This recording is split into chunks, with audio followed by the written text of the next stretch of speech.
7 signs you're not ready to get married, even if you think you might be.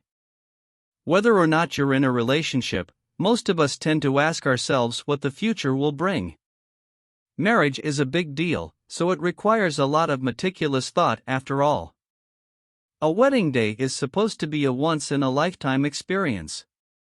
So, if you plan on it being your first and only rodeo, you want to make sure you're ready for the ride.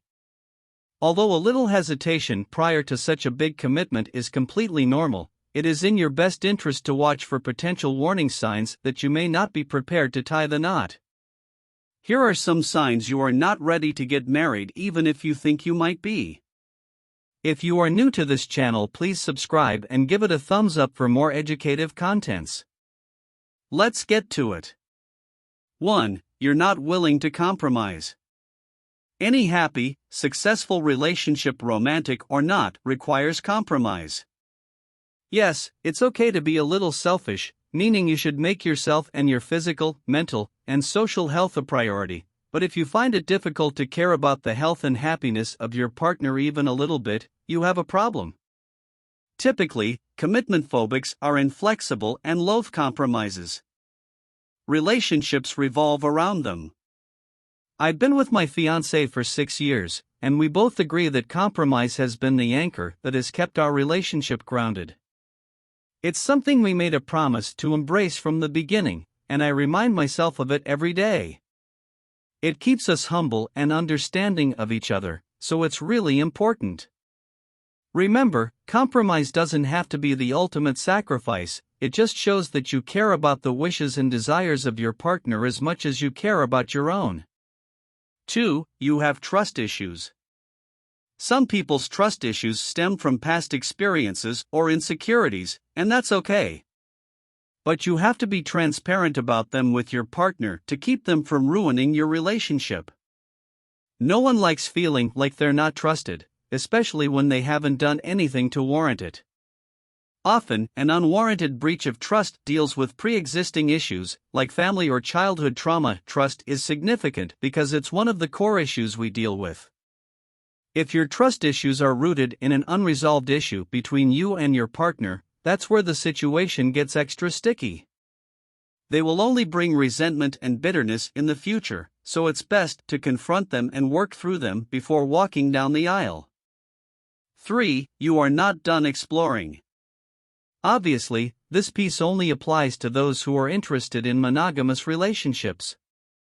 You love your significant other, but you can't shake the feeling that you're missing out on new and different sexual experiences with other people.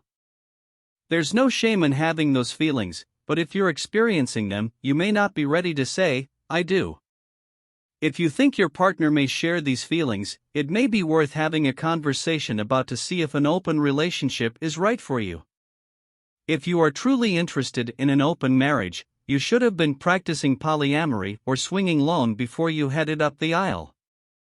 Communication is key. It's your relationship, and you can do whatever you want with it, as long as you're both happy. That's the beauty of love. Someone's always picking a fight. We all have that one friend who insists on finding a love interest they can fight with, because according to them, a relationship without fighting just doesn't constitute real love. Sure, it's okay for some of your love, or lust, to be boosted by some flustered feathers and makeup sex, but hate-fueled conversations that end in separate sleeping situations are an entirely different story. When you don't know clearly who you are, you're going to pick at others. It's about understanding how to fight, and what it is we're fighting over. If you find that you're resenting your partner in daily activity for no good reason, and you're quick to snap at them but you can't figure out why, there may be some underlying relationship issues that need to be addressed before marriage will be a good idea. 5. You're keeping secrets. These can include the way and with whom you spend your time, information about your finances, or your frequent use of a substance. It all starts with sneaky text messages, a changed phone passcode, and suddenly, you're making up excuses to stay out late without your partner. When you make the decision to marry someone, you make the decision to share all aspects of your life.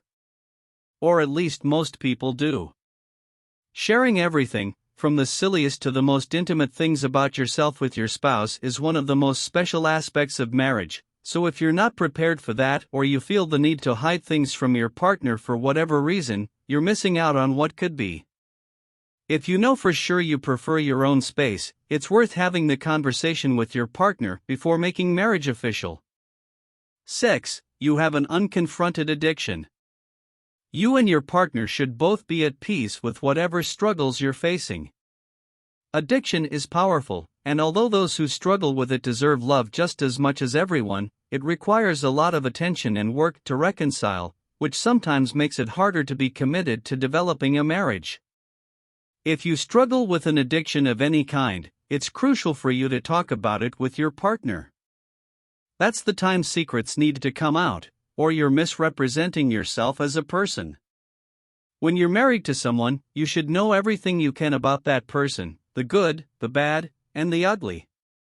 Coming to terms with addiction is definitely part of that, and although it can be a terrifying experience, you should address it early on to keep it from affecting your relationship long term. 7. You're in a relationship for the wrong reasons. Marriage isn't for everyone. It's a loaded statement, yes, but it's a relevant one. Many failed marriages and relationships are the results of bad intentions, or good intentions gone wrong. Before going all in, think about how and why you got into your relationship in the first place, and make sure you genuinely care about the person you're going to marry, that you're not saying yes out of convenience or codependency, meaning you're with someone just so you don't have to be alone. Especially during courtship, codependents accommodate and please in order to be loved by someone to avoid a breakup. Once married, there's often disappointment when the relationship feels unequal.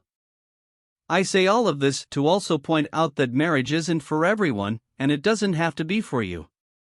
But if you do plan on spending your entire life with one person, you want to make sure you're 100% prepared before making the investment, emotionally, and let's be honest, financially too. If you think weddings are expensive, you definitely won't want to foot the bill for a divorce. Thank you for watching. I hope this video was helpful.